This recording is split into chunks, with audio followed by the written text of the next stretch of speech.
Buenos días, profesora Elaine Montalvo Salazar. El día de hoy vamos a tratar el tema de Santo Tomás de Aquino en la política.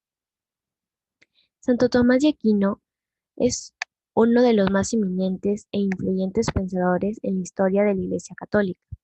Destacó por su capacidad para integrar y armonizar las variadas fuentes de la tradición intelectual y también por su claridad, concisión y el orden en su pensamiento y en sus obras escritas. Una de sus frases que resumen su pensamiento político es: un hombre tiene libre elección en la medida en que es racional.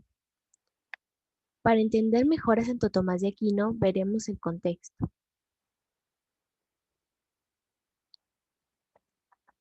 Santo Tomás de Aquino vivió al final de la Edad Media y tuvo gran influencia del pensamiento aristotélico, que posteriormente le incorporó también al mensaje cristiano. Uno de estos es que la justicia es la concepción del bien común, es la clave de la vida social o política. Santo Tomás tiene el mérito de haber incorporado la política aristotélica a la agustiniana en el pensamiento medieval, en el que predominaba esta última. El hombre es por naturaleza social, por lo que viene en un estado y la autoridad es una exigencia de éste. Como mejor forma de gobierno propone la monarquía, pero permanece abierto como Aristóteles a un régimen mixto según la circunstancia de cada país. Si bien reconoce que la fe y el conocimiento racional son diferentes, los dos piensa que son perfectamente armónicos. Por eso es que vamos a hablar de la fe y la razón.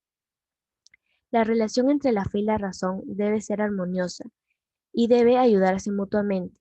No hay que elegir entre la fe y la razón, pues éstas se ocupan de cosas distintas. La teología versa sobre lo natural, de aquello que está más allá de la razón, y la única forma de alcanzar este conocimiento es mediante la fe. Al explicar las relaciones entre el saber filosófico y el teológico, afirma Santo Tomás en tercer lugar que por su carácter sobrenatural la fe trasciende la inteligencia natural. Por un lado, todo lo creído, el objeto de la fe, es sobrenatural, porque dice, las verdades de fe exceden la razón humana, no caen, pues dentro de la contemplación del hombre, si Dios no las revela. Con el acto de la fe, la razón del hombre no queda rebajada ni anulada. Con la aceptación de su presupuesto filosófico racional y la veracidad de Dios, cuya existencia a su vez demuestra la metafísica, la inteligencia humana, realiza un acto de suprema grandeza. La doctrina tomista fue aceptada como oficial por la Iglesia Católica, ya que el pensamiento de Santo Tomás fue considerado como la teología y filosofía oficial de la Iglesia Católica, y de ahí es que tuviera una gran relevancia histórica. El libre arbitrio.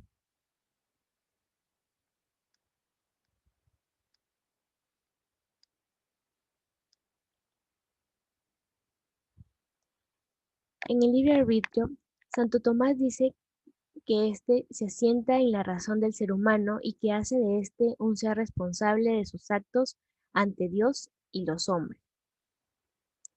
El libre arbitrio, para esto hemos citado a tres de sus frases más célebres que dice que es preciso por el mismo hecho de ser racional que el hombre tenga el libre albedrío, porque es la raíz de toda la libertad, ya que está establecida en la razón, y finalmente los filósofos lo definen al libre albedrío como el libre juicio de la razón. Podemos ver que en estas tres frases sintetiza que la libertad está estrechamente relacionada y condicionada a la razón que posee el hombre. Las vamos a ver a continuación.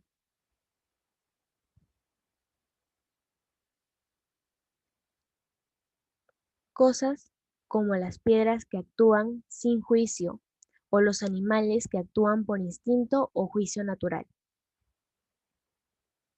Santo Tomás se sienta en la razón del ser humano y hace de éste un ser responsable de sus actos ante Dios y los hombres. Como primer punto tenemos, siguiente,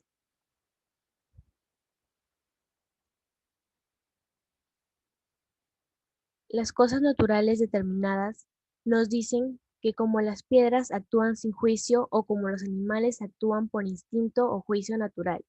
Luego tenemos al hombre, a diferencia de los animales que actúan por el instinto, los hombres actúan por el juicio libre y esto puede dirigirse a distintas cosas. Para esto, Santo Tomás dice, somos libres, sí, pero ¿para qué? ¿Para hacer lo que nos venga en gana o hay algo más? Y esto nos lleva a cuestionar el sentido de nuestra libertad y para ello vamos a precisar que un acto de la naturaleza personal conlleva el acto libre dentro del esquema de la tendencia de cada ser natural a un fin específico, ya que es el fin de la persona humana, es de forma absoluta y perfecta la consecución del bien supremo, que es Dios.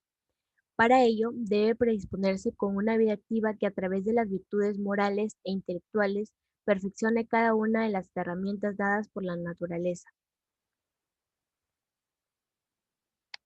Por ejemplo, acá dice, puede dirigirse a distintas cosas por cierta comparación de la razón. Lo anterior,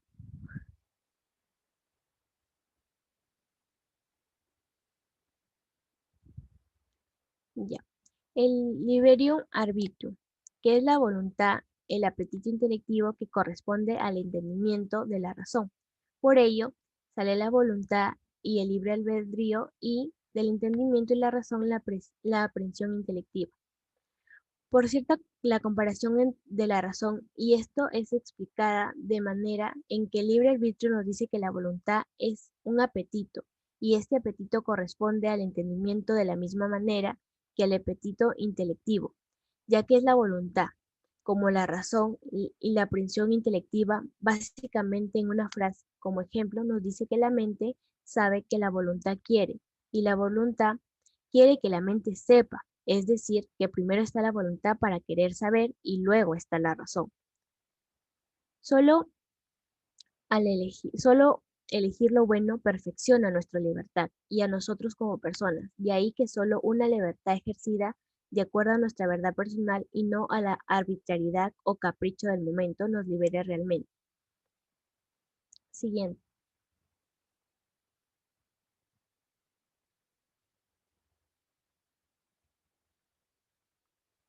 Teoría del derecho. El Estado es una necesidad natural derivada de la naturaleza del hombre en cuanto hombre, las leyes promulgadas por el hombre se basan en la ley natural. Siguiente.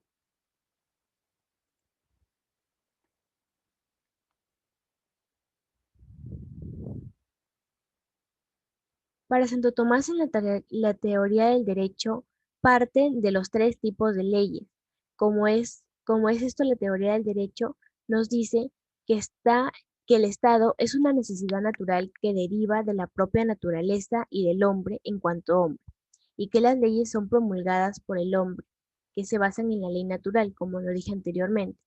Esto explica de esto se puede explicar de la siguiente manera, que vamos a partir de las tres leyes, que son la ley eterna, la ley natural, la ley humana, y finalmente la que está encima de todas y la que nos dirige a todas es la ley divina. Nos dice que la ley eterna es el plan racional de Dios que da el que ordena todo el universo y del cual a través la sabiduría divina dirige todas las cosas hacia su fin. También nos dice que la ley natural es lo siguiente al hombre que le impone la naturaleza y es propio de éste, ya que va a llevar a que actúe según la razón y ordena los actos para la adecuada realización de los bienes que no son propios. También nos dice que Dios gobierna en un mundo mediante la ley eterna que se encuentra dentro del hombre como la ley natural. Siguiente.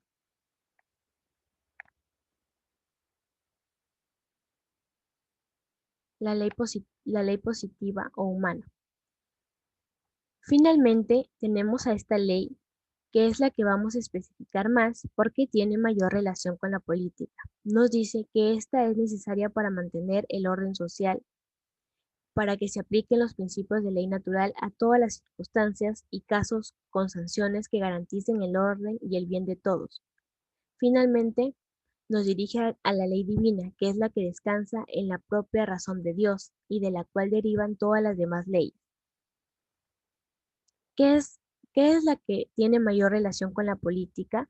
Es la ley natural, es la ley humana o positiva, ya que está promulgada por todos los estados porque esta dice que un estado debe ser justo para que beneficie a todos los habitantes.